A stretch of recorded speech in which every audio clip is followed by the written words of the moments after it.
რამდენისას ავღანეთიდან საქართველოს შეიარაღებული ძალების სამშვიდობო ასეული დაბრუნდა. ქართულ სამხედროებს შეიარაღებული ძალების გაერთიანებული შტაბის უფროსი გენერალ-მაიორი დევიდ ჭანკოტაძე და თავდაცვის მინისტრის პირველი მოადგილე დახვდნენ. მესამე ქვეითი ბრიგადის სამშვიდობო ასეულის სამხედრო მოსამსახურეები ნატოს ეგიდით წარმოებულ ISAF-ის საერთაშორისო უსაფრთხოების უზრუნველყოფის ძალების ოპერაციაში ფრანგული კონტინენტის შემადგენლობაში მონაწილეობდნენ.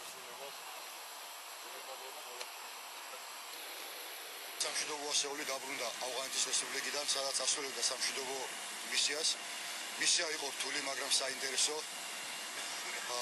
რასაც ჩვენმა ბიჭებმა გაართვეს თავის წარმატებით და მზადა ვართ დავბრუნდეთ ნებისმიერ ადგილზე, სადაც საჭიროა ჩათვლი ჩვენი ქვეყანა.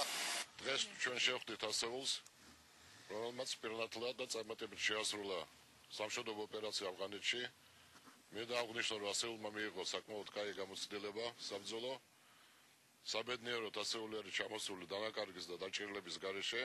მინდა ვისარგებლო მომენტით და მიულოცოს მშობლიურ მიწაზე მშვიდობით დაბრუნება, ხოლო ჩვენ სამხედრო კონტინგენტს, რომელიც აგრძელებს თავის მისიას ავღანეთში, უფრო მეტი წარმატებები.